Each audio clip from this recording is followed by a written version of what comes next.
And good evening, everybody. Welcome to another edition of Encrypted Connections. I am your host, as usual, Kyle. And tonight, this is a first for me. I have not yet interviewed anybody from the scientific side of this community. And so this is my first. I am no longer a virgin to this at the end of this. Ladies and gentlemen, this is Dan Nedrelo. How you doing tonight, Dan? Just fine. I'm glad to have you here, buddy. Thank you for coming. Absolutely. Appreciate Uh, it. Real quick, let me say hi to the people in the chat because they are the reason I continue to do this. They are the most amazing folks I honestly have ever met in my entire life, and that's saying something. They're really great people. So Bigfoot, Littlefoot, hello, hey buddy. I'm so glad I finally got that thing squared away, and we got it mailed out today. Between April 5th and the 10th, you'll get that. If you don't get it, please let me know. Elizabeth, VA Moon, Addie, Alo, Sonia. Carson, good to see you. I'm so glad you're here. Uh, Fresh, my brother. Ben Griffin, what a fine name. Sharon, Miss Bama Bigfoot, and Mary. Cryptics of Bobby, hey, welcome. Glad to see you too. Real quick, guys, I am posting a link right now in the chat. If you get time, I want you to go watch this video. I'm going to tell you why. This is somebody I subscribe to. It's a paranormal channel. It's Exploring with Josh. And they just did an investigation at the Norwich State Hospital here in Connecticut. Okay. This is a place that I'm very familiar with. It's 15 minutes down the road for me. It was one of the largest mental hospitals, psychiatric hospitals in the country. It started in 1904 is when it opened the doors. It was one building, it was 85 patients, and it grew. It spanned acres and acres and acres. There were so many buildings and underground tunnels that connected every building. There was also, oh gosh, I want to say like over 700 of the most violent, sadistic, criminally insane patients housed there from the area. It is supposed to be, I can tell you from experience, that it is one of the most haunted places that I have ever been to in my life. It is terrifying. And matter of fact, this video was originally banned. He wasn't allowed to show it. No one's been allowed to go there ever to film except for one or two paranormal groups in the history of this place. And they just opened it back up for investigations and tours. And so Josh is the first person to film there in a very long time. It's terrifying. This guy's done he's done the Conjuring House. He's done every haunted place that you can think of. He's done it. And I promise you, when you watch this video, it's terrifying. So if you get time, please go watch. It's really something else. And now that they've opened it back up, Mom, if you're watching, I'm sorry, but I'm going. I'm going. She's not going to like that. Anyway, enough of that. Let's get into it. So, right off the bat, Dan, you have many years as a biologist, and what you also have, which is kind of going against the grain when it comes to the scientific community, is you have switched over into Sasquatch research many years ago. You did some time with the BFRO, then you've done some independent stuff, and now you're working with the guys from Ozark Mountain Sasquatch. What were you always interested in this topic, or did something happen that got you interested? Great question. In fifth grade, I heard the term abominable snowman, Hmm. and it boggled my mind because I love giant primates, gorillas and chimpanzees and orangutan. And giant adult male gorillas fascinated me tremendously. When I heard this, I thought, you've got to be kidding me. So I hit the encyclopedia. Sure enough, the Yeti descriptions and Sherpa situations in Tibet and Himalayas was there. And so I began reading all the literature I could and became interested in animals that were reported but unverified. And that I decided I wanted to be a herpetologist since there weren't any dinosaurs officially in third grade, and a photographer. So this added an extra feature in things to consider during whatever travels I did. That year, we had the Patty film come out. I was delighted because I just got the feeling that there was an excellent chance this was actually real. And at least some adults thought so. I didn't know any adults that did at the time in 5th grade. In 7th grade, we were at a church group camp in northern Wisconsin in the Pines, and I heard a loud hiss that sounded like a Pitchewolfus or a bull snake, gopher snake, and it was so loud, it was just amazing. And that promoted me toward being a wildlife biologist of some sort. And so I went into studies at UW-Stevens Point and majored in vertebrate zoology. One thing led to another. I stayed with the reptiles, but this was on the back of my mind every moment. I just never found adults to discuss it with until I was in my early 40s. So I had to suppress a lot of information. Which is something that happens to, this is something that is echoed throughout this community so often, not just by anybody with a scientific background, but I think it's probably much more difficult for people who have a scientific background because it's much similar to, I spoke the other night with James Brost from the movie Tonga, and what he spoke about real quickly was, a very long time ago when you had people like Galileo, who was a philosopher and he was a scientist, right? But he was also a Christian. Sure. Now, you couldn't be both back then. And there still is this divide where either you believe in the Big Bang or you believe in a God that created everything. It's Sure. very similar because the scientific community you can't be a scientist and believe in Bigfoot and Sasquatch. That's just heresy. It's impossible for these things to be real. And it's really just, it's so frustrating. And it must be incredibly frustrating for somebody like you who has the academic background, and then you have this real life experience where you've been going out in the field and being able to see and experience these things. I'll just jump in and say I'm absolutely delighted with the secondary evidence that we've been able to come up with. The amount of people that are doing incredible things behind the scenes and have invited me along. And one thing led to another. I ended up in Missouri with Shane, and Shane Carpenter, Randy Harrington, and Gary Schutte is part of the tribe. Well, on my first trip there, we picked up a thermal with a juvenile. And what's interesting is Shane walked in on that individual 7 to 8 feet away. And this all happened within about 40 minutes of the time that I arrived on the scene. So most people wouldn't even believe it, but it is true. We've got footprints, we've got photographs, we've got numerous other things that will eventually be released. And I was just actually at Shane's last fall, and there's been some other correspondence. And long story short, we're eventually going to have illustrations that I will help refine to make sure that we can show people what is out there, and of course with the variation in the looks from the Pacific Northwest, British Columbia and Alaska, all the way over to Maine and through Canada and all the way down to Florida and all the way down to Arizona and Southern California and through apparently Mexico and into South America, the variation is tremendous. So whether we're dealing with a species with variations like us, we could be 4 feet or 8 feet tall, or if we've got a species complex, who knows, that may hybridize. And we've got a long way to go. We've just got a fraction of knowledge, and it's going to take a while for a lot of this to come in. Sure, absolutely. And that's really incredible too, right? So the variations that you hear people talk about when they have these encounters and up close personal sightings, you hear so many different variations, right? You hear white, exactly. You hear white, you hear gray. I've heard some. Doug Hychek, the producer of Monster Quest, was on my show, and he talked about an incident with him and his wife where they saw one that had the most incredibly colored coat. He said it was like speckled. This thing was black and gray and white and silver with all these speckles in it. And he was like, I never thought in a million years you'd see something like that. But you hear these things. Sometimes they look more human. Sometimes they look more Neanderthal. Sometimes exactly. That's pretty much the three. We've got, I'm in the process of doing an illustration for a friend, and the one she saw was very human-like.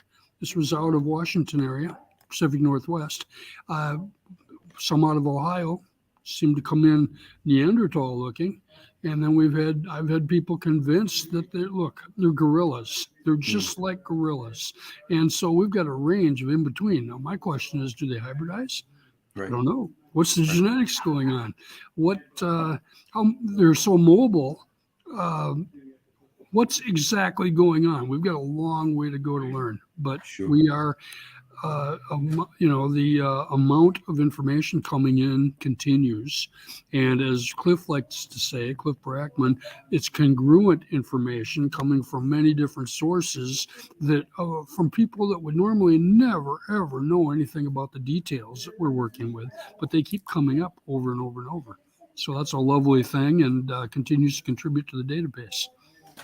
Now, let me ask you your thoughts on the variations. I know we don't know for sure, but just if you had any type of hypothesis, what causes the variations in looks? Is it strictly a genetic thing, do you think, or is it a genetic thing coupled with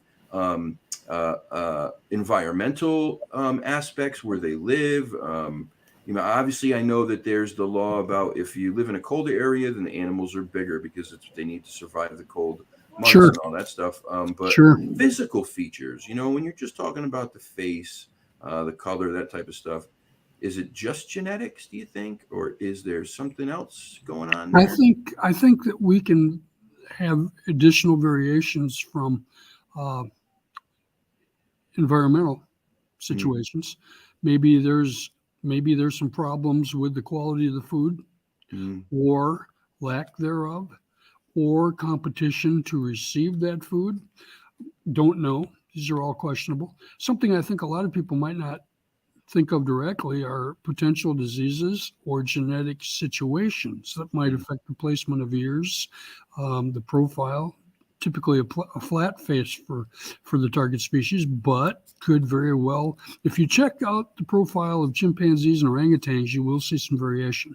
And some of them have a very prognathic snout-like look to them. I've had them described locally to me as having a bear snout. Well, that's interesting. A lot of people tend to disregard a lot of reports that don't fit what they think they should have.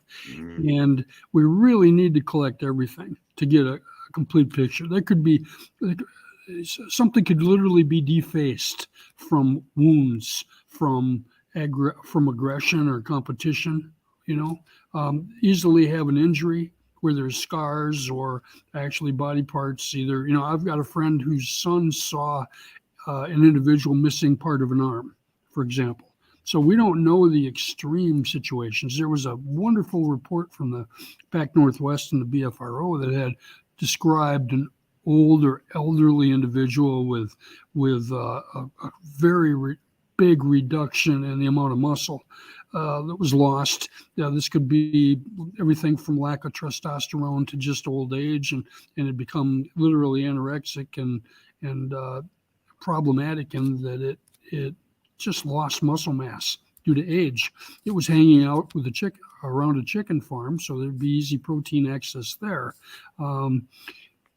Just amazing. Even the pointed heads versus the round heads. Researcher Scott Taylor had a report over in the Pac Northwest in Washington of a 8-footer, I believe, or close to that, chasing a deer.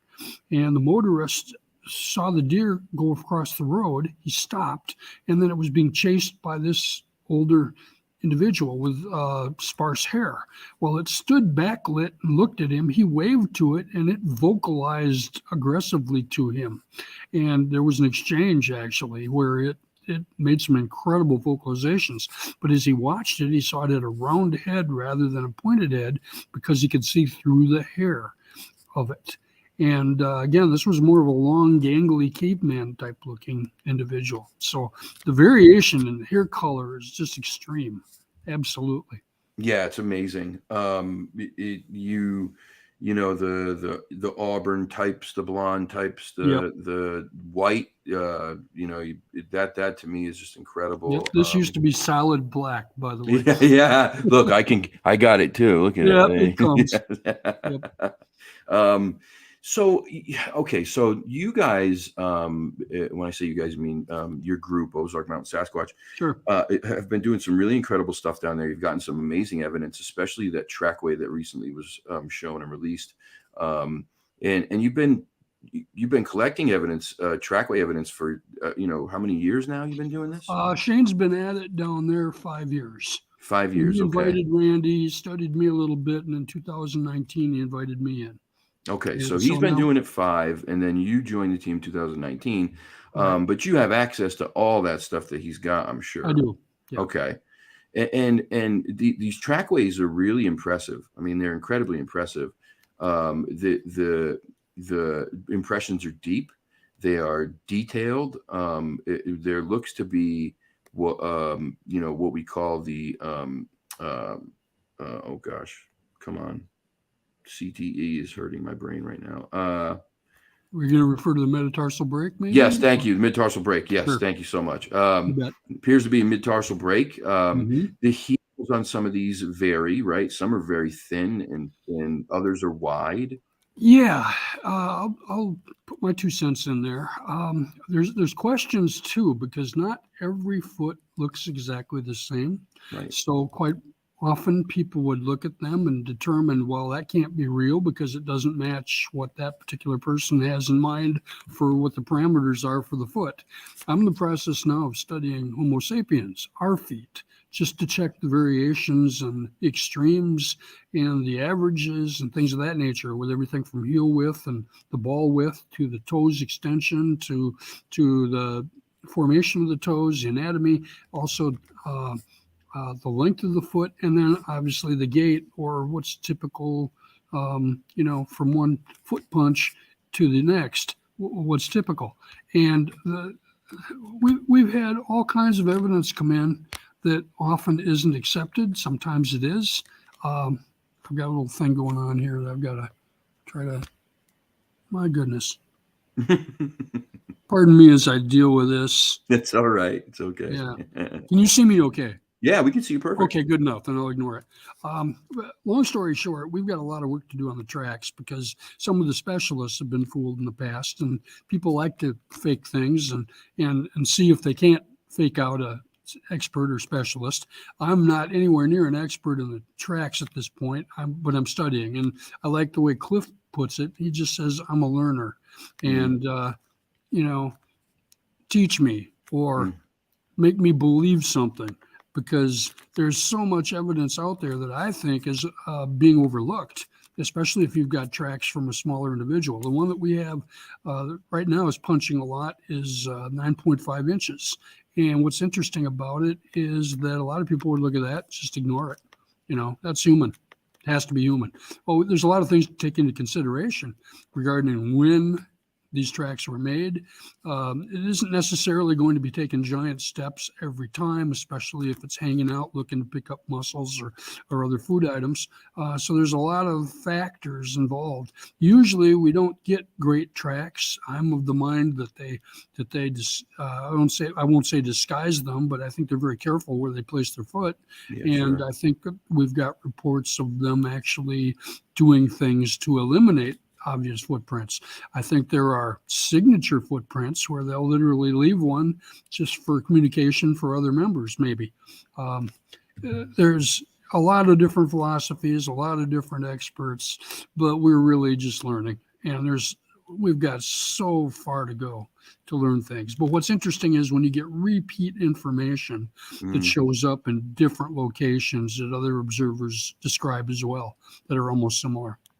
Yeah, it's Hopefully really, that made sense. No, it made tons of sense. Absolutely. It really is so exciting. There's an area that I go to, and I don't consider myself a researcher. I don't know. For me, it's like it's a passion. I wouldn't say I'm a researcher. I think I get lucky, right? Sometimes I get lucky. Sure. There's nothing I'm doing, I don't think, entices them to give me any data. But so I get lucky once in a while, and I've been lucky in the last year where I found 3 different trackways. Nice. The first one was one solo print. That's it, just one. Can I ask how long it was? The first one was 14 3/4 inches long by Nice. 7 1/4 inches wide. Beautiful. Yeah, it was great. It was in a patch of sand. It was the only, this is the crazy part. So it was in a wildlife management area, part of the state forest, wildlife management area. And there was a big open field surrounded by the woods. And this field had grass that was about 6 foot tall, 7 foot tall, all through it. There was one path cut through this grass, and I followed that path. And then around the outer edge, there was also a path around the outside, right? Mm-hmm. So I followed the path through the center of the field to the outside trackway that went around this field. And when I got to this area, I saw what looked like an impression in the grass right before that outer path that went around.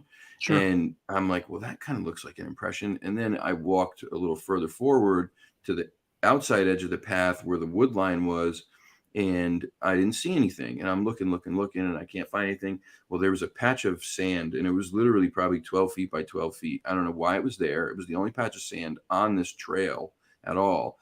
And right at the edge of it, there was a footprint, and it was going up a slight grade into the wood line. It looked like one foot was at the edge, and then 1 foot was at the other side of this trail. I mean, it went right over the whole thing in what appeared to be one stride. Sure.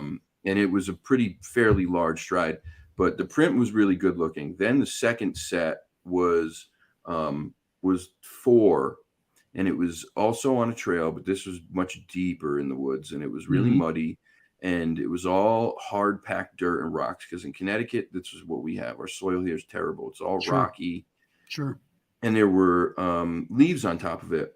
Well, in one section, it was really soft mud because it was very wet. And what I thought I saw were 4 toes. And the toes were very pronounced, especially the first 3, the big toe, and then the second. Okay, good. That. You did get a big toe, because that last toe sometimes seems to not print well. So. Yeah, the big toe was the one that was actually the most pronounced out of all of them. Awesome. And so then there were 4, and I could feel the 5th, but you couldn't see it very well on camera. Sure. And that one was 14 inches exactly. Nice. 14 by 6 or 6.5. I'd have to go back and look at my notes, but so it seemed to be a different print, perhaps. Seemed to be a different print. It looked different. Oh, when you looked at it. When you looked at it, it looked different. Nice. And then the third was only a couple weeks ago. It was after a rainstorm. Again, it was on a softer trail, and there were 4 or 5 impressions. You could see them. They were shaped like feet. They were spread out 42 or 44 inches apart, the strides, in a tightrope walk. And the first print was clearly a footprint. It was all 5 toes. It was heel, and the heel was narrow. The other 2 were wider. This was narrow. Interesting. Yeah, very Real interesting. Well, that variation in the foot has really thrown a lot of people off, I think. And it's amazing how narrow some of these prints seem to be, whether they're actually Sasquatch or not. But when it starts to, when you start looking at all the evidence, and that takes a lot of time and it takes a lot of cooperation, it just comes to mind that there's tremendous variation. And of course, a big male versus a smaller female there may, many people think the narrow foot is more attributed to females. Maybe so, not necessarily. Look at human feet. That's not always the case at all. So there's a lot of factors to consider. And I just think that this is going to be an incredible journey as we continue to amass more information, like what you brought in, et cetera. My first footprints for Wisconsin were actually imprints. They were 13 inches long.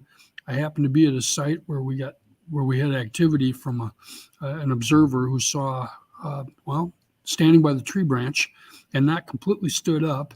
It was about 6'4" was the guess. The footprints were 13, and they were about 6.5 inches wide each. So there's your 2-to-1 ratio, and they were approximately 5 feet in between punches. So a significant. I couldn't make the step that they were making, and I was just intrigued by them. But again, they were imprints, so I couldn't do much with them except photograph them and measure them. And other prints we've gotten have either been difficult to get in deep snow in the distance, or really just kind of impressions that give you the idea, yeah, that's probably, but yet it's not quite enough evidence. So right, yeah, and that's something that if I think if you're out there enough, you come across those things where it's like, okay, I've seen these before. This is the right shape, the right size, but there's not enough detail to say for sure if this is what it is. And yep. But so I want to go back real quick to the small prints, the juvenile prints, or the child prints. Sure. I think people just assume that. I think what people get in their head maybe is that Bigfoot just means that these things are all big all the time, and so if it's a small print, well, it can't be a Bigfoot. But they got to start somewhere. They have to procreate, and then when they procreate, they have a baby. And a baby even a Bigfoot baby is not going to come out of the womb at 6 feet tall with a size 12, Exactly. I get more excited, honestly, when I see the small prints than I do the big ones. Unless Can I ask what the smallest print you've seen is? Either 4 inches. 4 inches. 4 Interesting. Inches. I have read about 3.5 inches. The smallest one that I was able to get my hands on locally was 5 inches. And it had the big toe. And I took it and I sent it to a friend of mine who happens to hold a pretty high position in Montana with regard to establishing, he's in charge of he was in charge of livestock depredation. So he would have different biologists and trappers go to places to help control that. So he's very familiar with bear. He took 3 days in looking at these prints before he wrote back and said, that's the strangest yearling bear cub print I've ever seen. So that just made me smile, and I agreed. And we went with it that way. Yeah, so, it's strange, all right, because it's not bear print. Well, the bears all having approximately the same size toe, or with the middle toe being the biggest. So really fun and interesting how different people interpret some of these tracks. So it's got to be fake because there's no way that's real. Right. That's an emotional decision based on common sense because we don't have a body, but yet that means that every witness is mistaken or lying. And I don't go with that at all. No, you can't, man. I mean, let's use common sense and objective thinking here. We've said it quite often.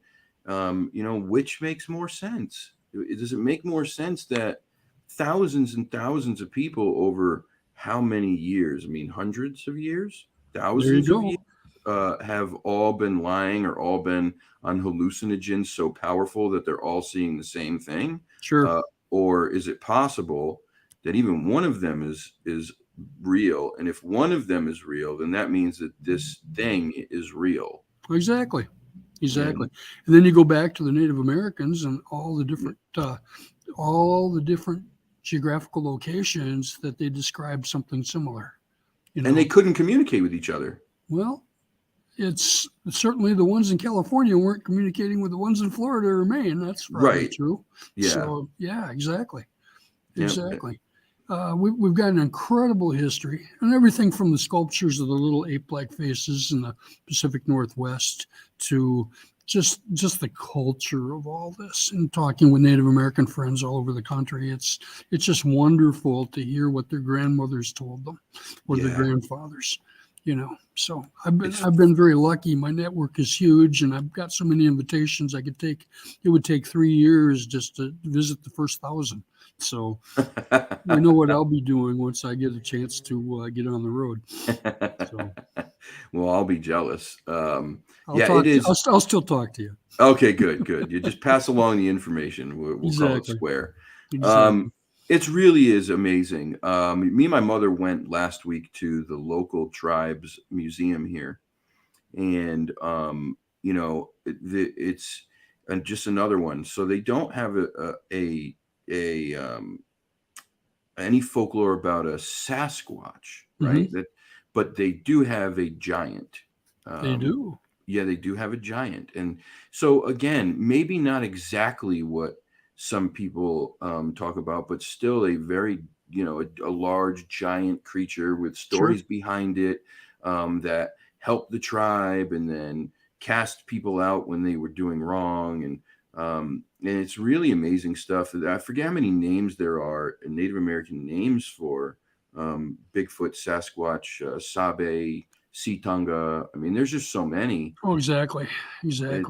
And there's so many similar creatures if they're not them. So that's where you wonder, is there hybridization? Is there, how about the apey looking one? How about the man-like looking one? How about the giants that are sometimes tall and slender? How about some of the dwarfs that have been seen in the trees? Are those just juveniles, or do they represent a brand new species? Or what are we dealing with? It is a blast. Yeah, well, in Australia they have the yowie, but then they have the brown jacks, the little ones, who are not little. They're not children. They're supposed to be full grown. Interesting. But they're small. They're very small. Interesting. Yeah. Interesting. Southeastern Asia, the same situation. We've got the orang pendek. And then we've got something a little bit bigger. So yeah, it's in the same location. So and now what do they call the bigger one over there? You would ask. I could get it on multiple choice, but at the moment I'm going to hesitate to say it. Is it Yeren? No, that's the Chinese one. That's Chinese. That's right. Okay. Yeah. All right. Yep. Yeah.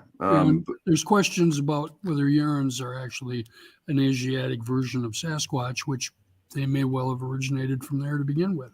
I mean, there's so many questions, and I'm interested in things like species-specific external parasites, for example. Now, in the past, there have been nests supposedly that things were taken from an alleged Sasquatch nest, and then that particular parasite was showing up on an Asiatic import of forest hog, and also an Asiatic, or not Asiatic, but like the last, the last Native Americans to come in, something associated with Asia.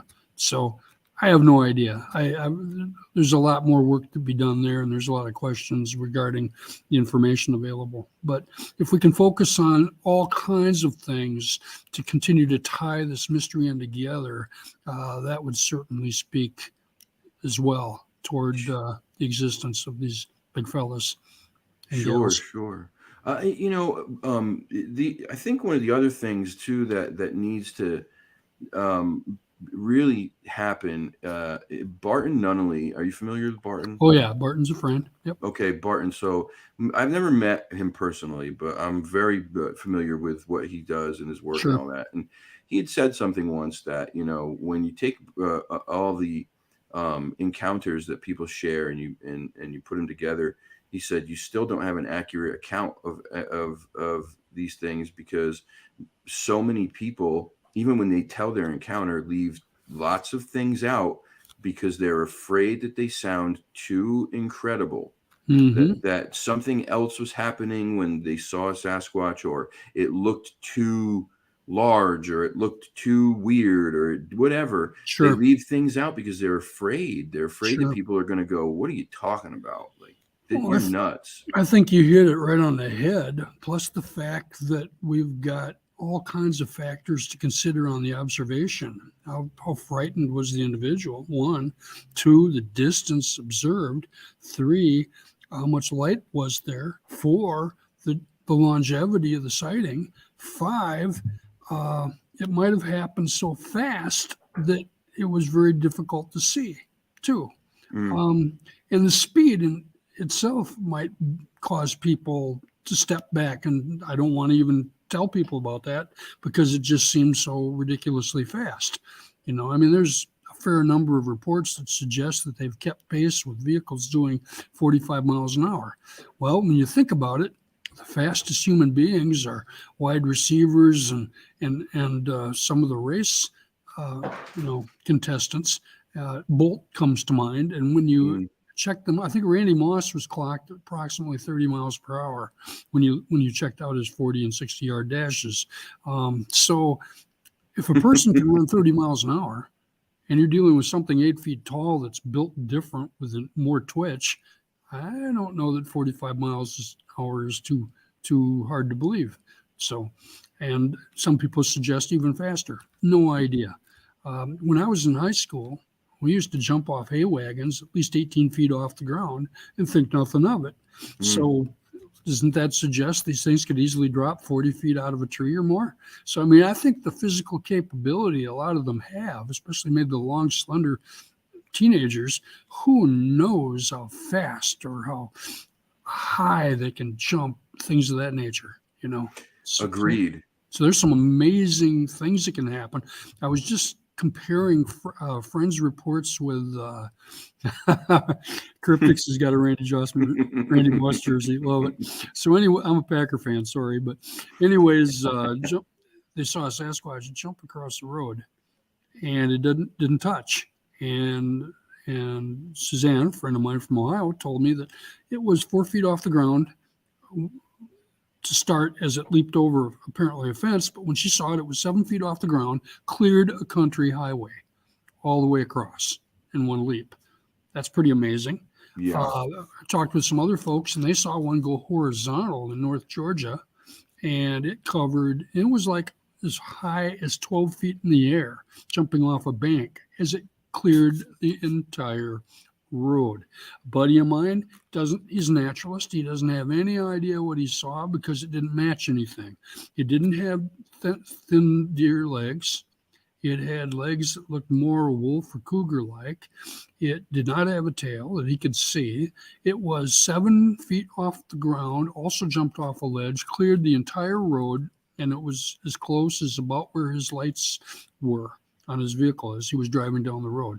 It turned its head away from the vehicle. So you got hair there, but you couldn't see a profile for a snout or a flat face of a cougar. So real curious jump there and debatable as to what it was. But I don't believe a wolf is going to clear the entire side of the road from one side to the other. Cougar certainly. Yeah, So, cougar definitely, yeah. Yeah. But again, no tail, and he said it didn't look like a cougar. He thought it must have weighed in the vicinity of 200 pounds. That would exceed any wolf that we have in Wisconsin. Our biggest wolves are about 110 pounds or less. So, and he could be off there. He wasn't out there measuring and weighing it, but he's got a pretty good feel for those types of things. So I think we've got a possible candidate there for what we're hoping for. It's man, you know, Ben just said when you look at gorillas, you can see the possibilities, and it's so true. I once heard someone, I don't know how true this is, you can tell me. They said that it's physically impossible to measure a gorilla's strength because, well, I mean, probably because number one, what are you going to do? You're going to put them in a bench pressing contest or a curling contest. But I mean, also due to the fact that they are so incredibly powerful that it's just there's no way to really measure it in the natural world with what they do. They look like they could take me and rip me limb from limb with no problem. And now you add, how tall is a mountain gorilla? 6 feet, 5 feet? Usually between 5.5 and 6. Usually. Okay. So now record, I think, is 6'4" actually. Okay, so you add 2, 3, 4 feet to that, maybe the bigger. Right. You've talked about the biggest Sasquatch. I know exactly where you're going. Yeah. I mean, you add that, then you add 400 pounds to it, 300 pounds, 500 pounds, whatever.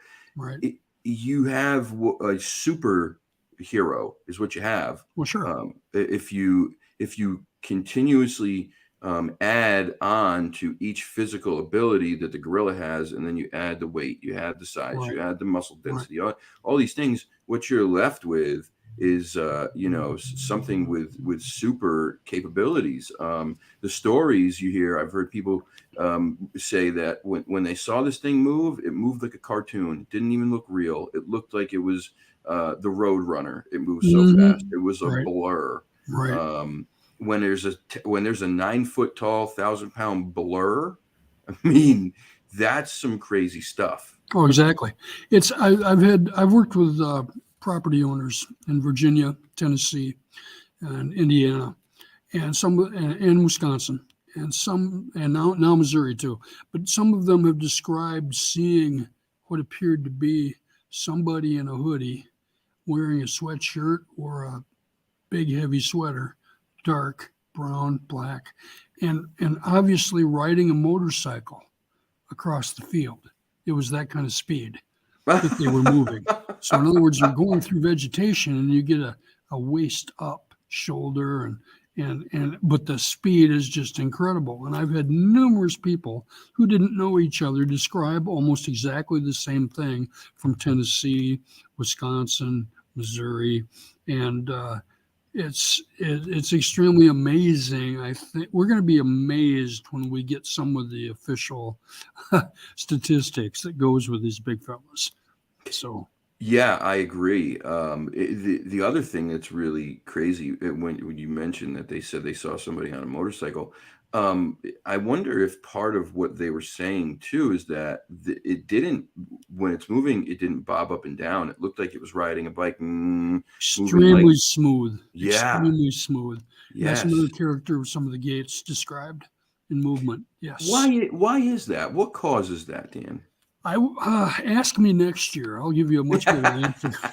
There's so much. I'm involved right now with potential physiology and anatomy and all these things, but the muscle and the ankles. Now, as we know, the ankle placement with the foot is farther forward, so you get different leverages. And I think if you compare Homo sapiens with an animal like a black bear, for example, the bear's set up with different angles regarding placement of skeletal structure with the arm, with the limbs, and has more torque because of that. That may play into some of these as well. Also, we've talked about metatarsal. Yeah, exactly. Not every track exhibits that strongly.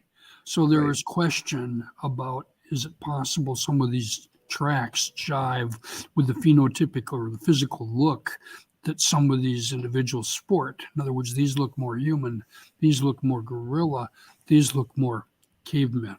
Is it possible there's a corresponding foot that goes with that? So some really don't even have that metatarsal.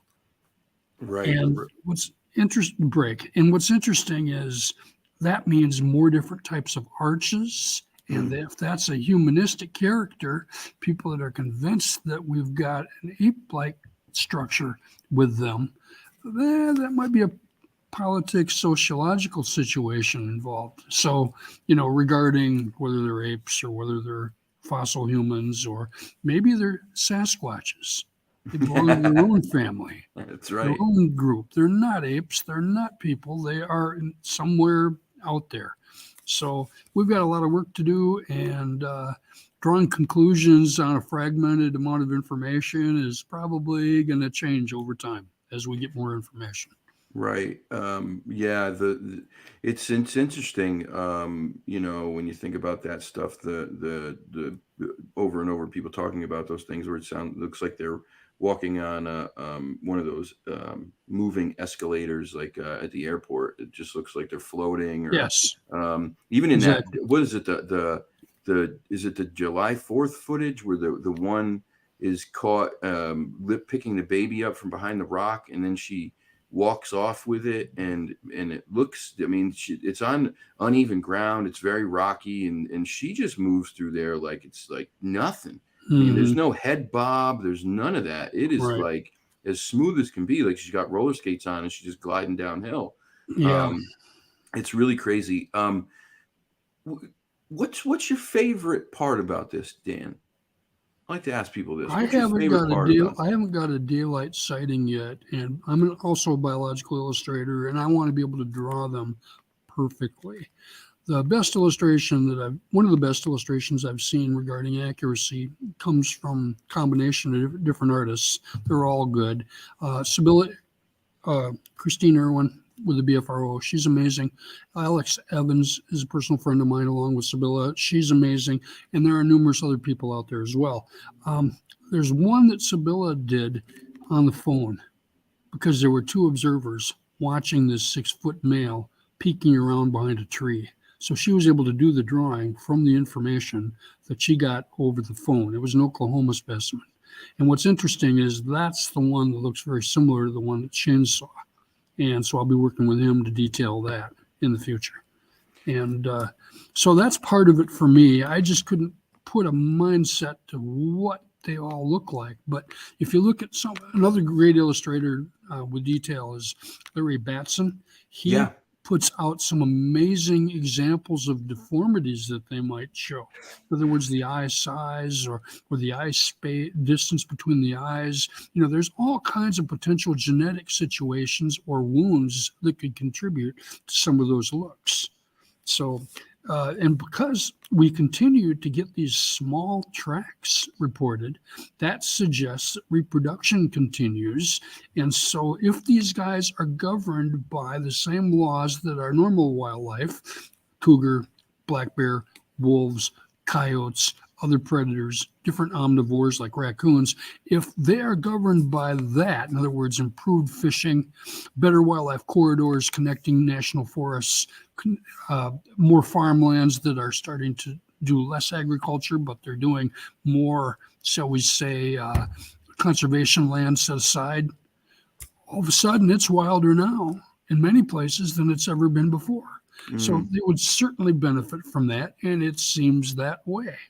So the idea that there's potential for increased population is certainly high. On the other hand, we have to deal with copycat behavior because so many people can make up reports easily with all the information we have. So it takes, and people love fooling other people, and it's fun. It's in our nature, and secondary evidence is really important to go with some of the reports because anybody can say anything, and on Facebook and on the internet they do. So it's very true, very true. It's one of the things that obviously has kept this scientific community from donating money and funds to research this stuff. well, sure. There's too many hoaxes and people lie and yada Oh, yada. exactly. And sometimes it's misinterpretation. You're convinced you saw course. this, but it turns out it really was a black bear. Yeah. Or it really was a homeless person, or it really was a shadow, Yeah. And we get jumpy, we get nervous, etc. Of course, yeah. And when you get nervous, you have things that happen in your body that you have no control over, and then Sure. adrenaline and all these things Oh, happen. exactly. And that can cause you to see and feel things that are Sure. pretty crazy. Bernie says they could be considerably diversity in their appearance, just as with humans. Yeah, we talked about this a little earlier. There's seems to be a ton of diversity in their appearances. It's interesting too because it seems like they sport all the different hair colors that we have. Yeah, 100%. And then you can add a few things too. I'll give you an example. I was interviewing some people for public. I've been a public speaker for over 30 years. Okay. Interesting. I haven't done a lot of Sasquatch speaking, but I've done some. I've got a few of them lined up this year in Texas and Arkansas and Tennessee, possibly Ohio. What's interesting is one of the reports that I got was from a librarian, and she said, I was driving over a bridge in the spring and I saw a bear, and it was huge, but my lights hit it and it was silver. And she goes, do we have silver bear in Wisconsin? And I said, 95% or more of our bear are solid black. The rest seem to be either cinnamon, reddish, or brown. I don't have silver typically. She said, this was silver. And she said, do you think it was a bear? And I said, let's continue the story. What else happened? And she said, okay. I came up on it, and as I drove up on it, it stood up on two legs, and it walked across the road, and I saw a hand go out and hold a tree, and then he looked at me and then walked off on two legs into the forest. And I said, well, to be honest, I really don't think that was a black bear. And she came back with, I didn't think you would, but I was sort of afraid to tell you. And I said, are you afraid now? And then we continued talking on the subject. So that silver does come up, and also a combination of different hair colors too. So maybe a dark one with white in it, or brown and black, or any number of other combinations. So, do you think that they do you think that, like us, as we age, that the hair color changes with them? I think that's certainly a factor. I know that older one that was seen in Washington or the Pacific Northwest was a very whitish individual. I've got one group that I'm working on called, basically it's a white biped project, and I'm taking as many white reports as I can across the country. I've had an interesting year this year, so I haven't focused on that as much, but I will be as we go. And actually, Josh Turner's wife had seen a white one, and I know a number of other people that have too. So, but some of these have been seen when they're very, very young, and they were still white. So, of course, there's blondes, and then there's white from albino or leucistic with a blue or black eye. Sure. And because of the fact that they've got, typically they're described over and over as having a high amount of vascularity in their eye with the blood cells or with the blood vessels, that may give a very, very reddish appearance too. So, it's a cream colored one, a silver colored one, a white one, a blonde one. I mean, there could be different genetics involved in those types of hair too. And from a distance, they may well all look white. Yeah, sure, absolutely. Bernie says, what about the great footage of the albino Sasquatch in Pennsylvania? I think I know what you're talking about. That one, the face, the big face. Right. The guy shines a light on. That's a creepy video, man. Some people discard that, and others hold it close to the vest. I think the more people you talk to that live there, have been there, and know the people involved, it kind of surfaces as though this could be real. Yeah, that's kind of what I've heard also. I wasn't there. I can't say, but there's not a reason in the world why it couldn't be. We haven't found an absolute definite hoaxer, but on the other hand, how most people look at the subject matter. So hoax first. Very few people go beyond the surface to find out the actual details and actually locate secondary evidence and things of that nature. I've in the state forest where I go most of my time, where I have two areas where I have activity. There's been multiple occasions where I swear I've seen something white darting. And it's always when I turn my head, every single time, always when I start to turn my head and I could catch it out the corner of my eye, boom, between trees, something darts and it looks white. Now, I don't know if that means it's white. I don't know if that means there's the sun hitting it and it's a glare. I don't know if it's something completely different, but it certainly looks white when it's happening.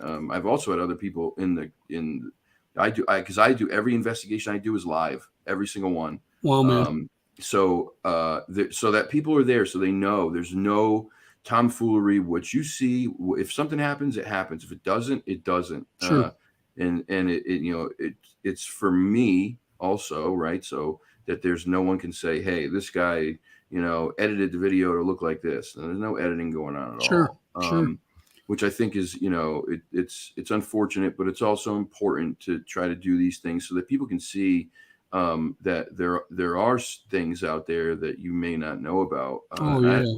I don't think these are the only thing. I don't know what your thoughts are, but I think there's many more things out there that that in the cryptid world. The first one comes to mind is I've been hearing a lot more of these dogman sightings, and I heard a couple from very, very, very trustworthy, reputable people that I would stake my life on. Yep. Well, I'm in a similar boat, and being a biologist, it's extremely difficult to accept the idea, but there are dog-faced monkeys called baboons, and we have a Dryopithecus, which is a fossil baboon from North America, and that may possibly play into this.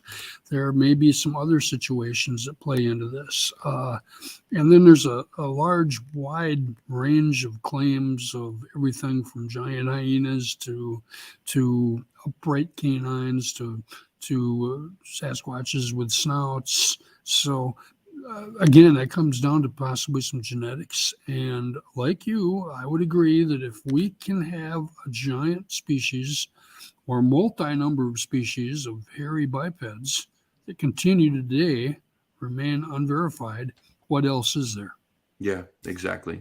North America is a bigger place than a lot of people think. Oh, 100%, Yes, 100%. I don't think people yes, realize that there are places just in North America that have never been stepped on by basically. man, and Yep, they never will be. They yep, never will be. I think that people just assume that because of who we are and how fast our civilization has progressed, that means that we sure, can go anywhere and do anything, and that's sure. just not the case. And a shout out to Mary Albright. I know Barry, and I've got some information on what's going on in Nebraska there. And I I'm just really, talked to Barry 20 minutes ago. oh, really? Yeah, he Great. called me. Yep, he's a I good, haven't great talked to him guy. for quite some time. I'd like to. I'd like to talk to Mary too. So very awesome that people are putting some 2 cents in on this subject, and which will never go away, I don't think. No, it won't. It won't. Barry. Okay, let's talk about Barry a little bit here. Sure. Barry, such an intriguing guy. They have some amazing accounts from that place. Did you watch the new movie? I haven't yet. Oh boy. Okay. I've been promoting this thing for the last week and a half or 2 weeks. Is Oh, when I good. watched it. I'll pick it up sometime and watch. It's so worth it. It was $1.99 on Amazon Prime. I said it's probably the best $2 you're going to spend all year. Oh, good deal. It was really, really good. And so yeah, Barry's got some stuff going on there Oh, for yeah. sure. Yeah. Some incredibly compelling stuff. And this is the other side of things, right? When you think about how Barry approaches it, Barry approaches this all from a faith-based place. They believe that it's all about intention, and prayer is what gets the Sitanga to come to them and to have a relationship with them. And it just goes to it just speaks to the overall that there's just so many different accounts of how what works and what doesn't, and Sure. maybe that all of these beings are different depending on where they are, what subspecies, what genetic variations, yada yada. It seems that they can be really as different as you and me. And obviously there's DNA studies that lend itself to the fact that there's human DNA, a large amount of human DNA in them. If you go by Melba's study and Sure. some of the other independent criminal lab studies that have been done. What are your thoughts on that, the DNA stuff? Do you place a whole lot of credence in that, or? I would say that our behavior is read and interpreted. And of course, we know that typically females are more likely to have sightings than males, in many cases at least. And I've got numerous friends and associates and correspondents that continue to talk about behavior like you just described. When I joined our group down in Missouri, one of the concerns was, what is my behavior and how do I react in stress? And is this positive or negative? And how will this be read? Mm. And fortunately, I'm a very comfortable, relaxed fellow who has spent much of his lifetime working with wild animals, including rattlesnakes and alligators and things like that. Maybe would probably make a lot of people nervous. I feel very comfortable with them, and that may play into this. Yeah. So I have a contact from Kentucky who told me that he and his fiance at the time were arguing. They were driving down the road, and it was a pretty extreme exchange. And a log was thrown that broke the windshield of the vehicle. That was the only time there was any aggression associated with the observations that this man had. And what's interesting is they apparently don't appreciate confrontation and argument and things like that, if that's to be believed. Maybe that's coincidence. I don't know. But Probably not. I don't think it's coincidence. Well, my personal gut reaction is it isn't either. But I do know that with a with the descriptions that we continue to get about them having a high level of senses, say sight, and that's certainly not across the board because there's a lot of variability with humans and known great apes and probably them, but also hearing, sense of smell, and perhaps other things at play, sense of intuition, perhaps. Well, they are going to maybe be curious about things, but when things get difficult or problematic, they're probably going to have some negative reactions. So they've been compared by a lot of people to people with autistic situations where they'll lose control of their reactions and maybe have a fit and then calm down later. Well, in the course of that fit, what happened? The trees are broken. Could they possibly hurt somebody? They're big enough to. There's reference to that. So, I mean, we do have to be careful and be aware of what we're dealing with, and to prod them with territorial screams and roars and challenged situations might not be the brightest thing to do in every situation. I don't utilize that at all myself. I know some people continue to do it and they're still around, but we do have people that have been hit with rocks, knocked to the ground. I'm not going to name names, but I know of a few. And there are people that have literally disappeared or passed away. And some people feel it was because they agitated the target species in some way. So whether getting, whether it's vocalizations from sound or whether it's other things like being struck by a limb or a rock, or somebody could actually be frightened out of their wits and literally drive off a road and hit a tree, for that matter. Right. Yeah, the correlation between Sasquatch and autistic behavior, Christopher Noel's book is fascinating. I haven't read it yet, but I'm well aware of it. Yes, it's fascinating. He's a good buddy. I love that guy. Cool. It's really incredible. I've worked with autistic people for years. Okay, I have as well. And so you're familiar with the behaviors and the the outbursts and the need to have everything in such a design, right? It's got to be perfect. Everything is organized in certain ways for a lot of them, and when things are changed and moved, it's like whoa, what's going on? And then that's when you have some outbursts. The way that they react to music and sound, even the swaying motions that you see the Sasquatch do often. Sure. These are things that so many of the people that I worked with all exhibited. Yes. And people, I think, misinterpret this. No one here is saying that Sasquatch are autistic. Right. But behaviors, there's a behavioral correlation, at least it seems sometimes, or there could be. Well said. Well said. And and that's just another question, right? Sure. Why Sure. do they have these behaviors that are so similar? Is it something in their brain? Is it genetic? Is it mental? Is it, who knows? You answer one question, you get 10 more, man. It's just the way this goes. Exactly. It's just the nature of the beast. And these are some of the examples as to why this intrigues me so much. Yeah. Because the science behind it is layered and related and continues to keep coming up in different situations, and it's repeatable. Yeah, it really is. Let me see here. We got Strangeland says, I have 2 autistic grandsons, 2 different ends of the spectrum. Yeah, there are. And everything in between those 2 different ends can be very different also. Oh, sure. Let's see. Cryptic says, I have a brother and my kids have autism. Let me tell you something.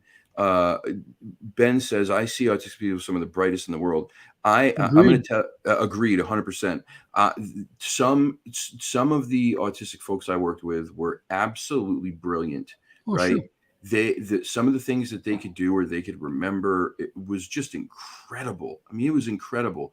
It blew me away. And the other thing too that I found with so many of them is that they were so incredibly emotional. They were very emotional. And When what you does could, that sound like when we think about uh, crying and laughing? And I had just noticed a specialist on laughter talk about how all the primates laugh. Children start laughing as early as 3 months old, mm-hmm, and virtually every human laughs. So mm-hmm. it's just intriguing to bring some of those emotions into this. 100%. I mean, Scott Yes, Nelson broke down the Sierra sounds, and in one clip, you can clearly hear what sounds like this thing telling, almost like it's telling a joke and then laughing at its own joke. sure. I mean, it's crazy. It's crazy. And Um, Scott's working on some vocalizations that we've captured oh in the wow. Ozarks as well. So Oh, that's thrilling. I yeah, can't wait to and hear those. in time we hope to continue to network and coordinate with that. So Well, that's exciting stuff. Scott's a brilliant guy, man. it That is much fun. Yes, Yeah, absolutely.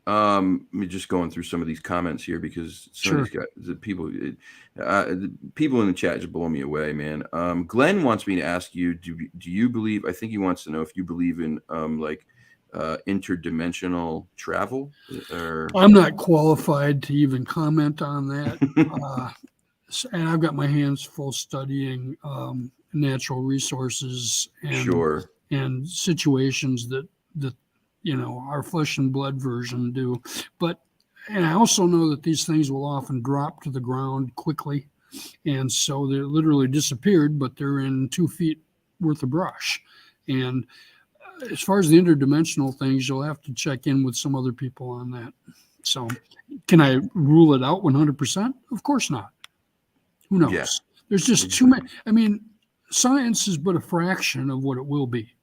And as we continue, look at what we're taking for granted right now with our cell phones. Look at how incredibly majestic and monstrous they are in covering the world from a map standpoint, from a communication standpoint, from an art and photography standpoint. It's endless.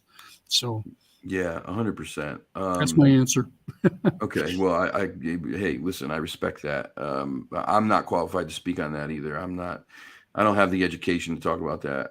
Whether I believe it or not is one thing, but I Right. couldn't give you an educated answer about Well, that. it's like what isn't possible, Yeah, yeah, So, I mean, right, we tend to make decisions off emotions, and if we have limited information, our emotional response is going to be different than if we knew more about it.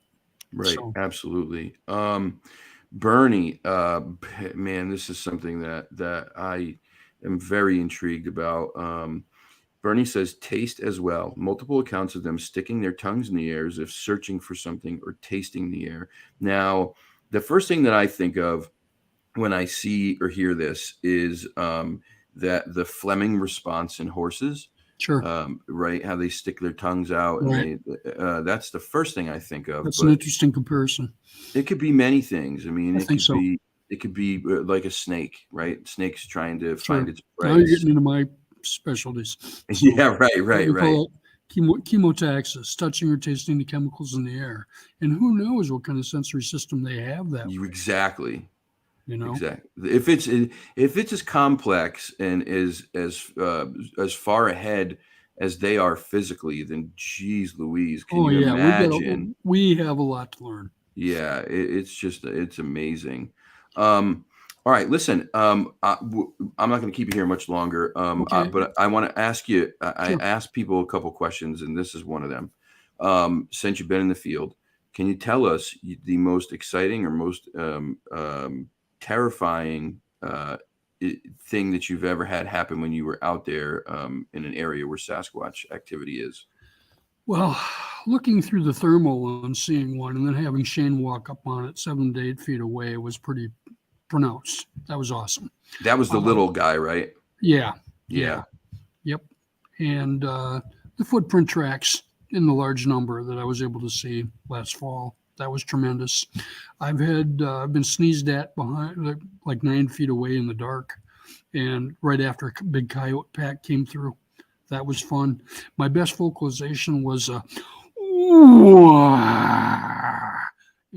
very, very loud, just went across the valley, shut up all the canines that were in disagreement, dogs and coyotes.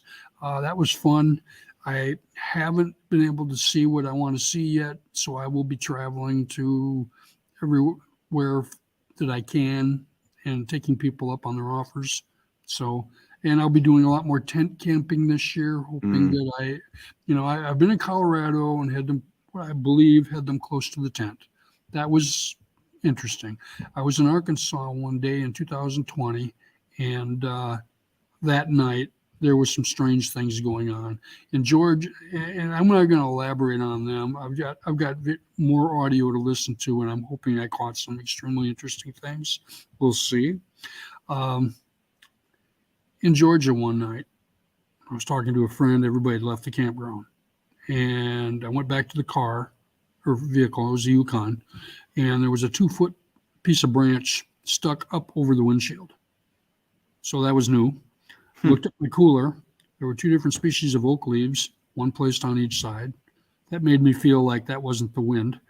And then in the middle of the night, about 2:00, something slammed the lid of that vehicle so hard it made the vehicle shake. That was exciting. That actually made me laugh. I was thinking, finally, hoping and waiting to see a face look in the window. Didn't see one. So I'm going to be putting myself out there, and hopefully I'll have to change my pants a few times. Looking forward to it. Our good friend Al Santoriga, who I don't know if you're familiar with Al. Al is a researcher also. He's been doing this for a very long time. He wants to know, what has been your greatest epiphany? Being invited to work with Shane and Randy and Gary Schutte down in Missouri has been one of the highlights. Why don't you describe to me the word epiphany? What's your interpretation of that? I believe epiphany means I don't want to say awakening, but something that has really kind of shaped or changed everything for you regarding this subject. The continued number of private witnesses and authors that I've been able to exchange with. I'm honored to talk with every person. And some people I'm much closer to than others. But it is a complete honor to be able to, it almost brings tears to your eyes, to be able to get to know somebody who's literally dedicated their life to learning more. And whatever, I've got friends in Ohio, friends in Tennessee, Kentucky, virtually every state that have all invited me to their homes. I've taken some of them up on it. It's been incredible because it's been such an important exchange of friendship and trust into something that's not supposed to be real, that is. Yeah, how's that for an answer? That's a great answer. It's funny you say that, man. I said it earlier when I talked to Barry. I said, one of the greatest things that I've gotten from this, one of the greatest gifts that I've gotten from this journey since starting the podcast and since, really kind of putting a lot more time into being in the woods and doing all that stuff, is the people that I've met. It's the people. Oh, exactly. It's the relationships. It's the trust that you build between each other. And it's such a different thing because of what this is. And you're right. Because so many people ridicule it and talk down about it, and all these things, that when you find people who are like you and who are open and willing to share these things, right, it really is an emotional thing. It really is. Oh, it is. And you're making lifelong friends. You know, and that's incredibly important, especially in this crazy day and age. Yeah, 100%, 100%. Yes. But I've been at this for a long time, so I've got a pretty good feel for what's going on. But it's very interesting to see how easily it's rejected because we don't have a body. Yeah. And it doesn't make sense that we don't have a body publicly, but from a natural history standpoint and from a understanding of how natural systems works, it still makes sense, yet it doesn't. So it makes you wonder who does. And I think we know, but it's just interesting to me how so many people easily reject this as this can't be real. And then that means all of us who have had experiences and know otherwise are completely wrong. So Yeah, that's almost right. comical. It is. It is comical. It's frustrating too, but It can uh, be if you let it get that way. I just try to yeah, keep things fun. yeah. Well, that's a good way to be. You're right. That's a good way to be. It's the connections are what keep us together, human connections and encrypted connections. Thank you, Bernie, for that. I appreciate that, brother. You're gosh darn right. The connections are everything. Um, it's it yeah, it's so gosh, what's the word? Um, oh man, brain, don't fail me now. Endearing. And it is endearing. You're right. It is endearing. That's very good. Um, I have so much. I put so much into why I continue to do this is because Sure, of is so much because of the people. It's more sure, so than anything else because you can go out in the field day after day, week after week, month after month, and have nothing happen. And it sure, starts to get, you start to go, man, what am I doing? This is nuts. Like I'm out sure. here for hours and hours, and it's in the cold, it's in the heat, it's in the snow, it's whatever.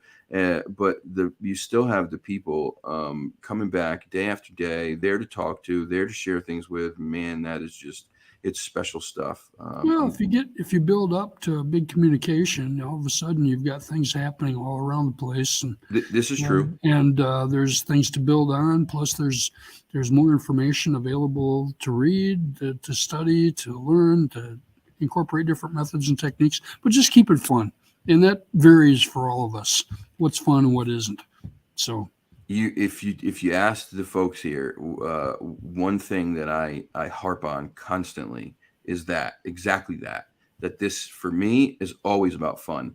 This started for fun, and every time I go out is for fun. It's not about ego. It's not about being the guy to solve the riddle. It's not any of that stuff. It's all about fun and excitement and the mystery of it all. If you're not having fun doing this, then I don't know why you're doing it. yeah, Uh, good point. you It's not really healthy.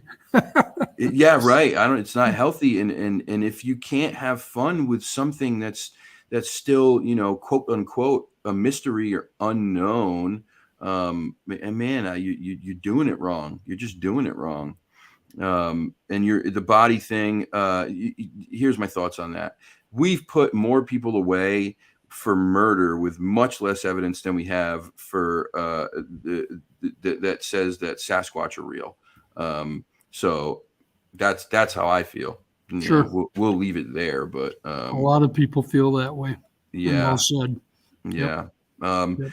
well, Dan, listen, man, I really appreciate you being on. This has been really fascinating. You've shared so much great stuff with us and very eloquently. I'd love to have you back on too. Maybe after you guys get some of this stuff that you got, when you release it to the public, we can get you back on the show to talk about that stuff. Sure, sure. All right. Glad to. Awesome. And if anybody'd like to connect, I'm more than willing and love to exchange and hear more stories and see more evidence, and back at you. Yeah, reach out to Dan. Dan's on Facebook. You can find him on Facebook, Dan A. Nedrelo. And then we just messaged through Facebook Messenger, Sure. and you were Glad to very do that. I'll share phones, etc. My Sasquatch profile is Dana Nedrelo. I keep yes, that pretty much for witnesses or people that are quite private about things. So on the other one, I don't talk the subject much, just because I've reached out to. I'm a photographer, so the photography world, models, biologists, conservationists, zoologists, museum people, and many of them don't look at the subject matter the way we do. yeah, yes, this is true. Well, thank you very much for being here, Dan. It's been so fun, and we'll get you back on sometime soon in the future. Awesome. Guys, again, go. I'm gonna post a link to that channel when we hold on, let me post that again. This is not Sasquatch, but I've been to this place a few times illegally. You weren't allowed to go there for many years, and I just think that if you have time to watch this, it's really intriguing stuff. It's Norbert State Hospital is one of the largest state psychiatric hospitals in the country. It's 15 minutes up the road from me. It closed in 1996. It housed thousands and thousands of people with mental disabilities and maladies, and some of the most vile, criminally insane murderers and whatnot that this area had to offer for many years. It is incredibly, incredibly haunted. And so if you get a chance, please check that out. That's Exploring with Josh. It's really good stuff. And thanks again, Dan. Appreciate you being here. We'll check back in with you sometime again in the future. Guys, I will be back on Tuesday with Chris Spencer from the Olympic Project. Chris is their audio guy. He's got a whole bunch of stuff to share with us, on the audio tip, and that'll be very exciting. Excited about that. Definitely. Yeah, very excited. Chris knows his stuff when it comes to that audio stuff. He's crazy. 365 days a year, they got stuff out there recording. It's crazy. Absolutely. But Bernie says, I has to think of all the places Kyle's been illegally. Yeah, we won't share those for you fear watch out for your reputation, man. I'm more concerned with the fact that I don't think the statute of limitations has run out on some of them. Hey, I'll be in touch with you too, because as we network, so that'll be absolutely, Dan. Absolutely. Thank you so much, man. You guys have a great night. I'll check back in on Tuesday. Until the next time, see you later, guys. Bye.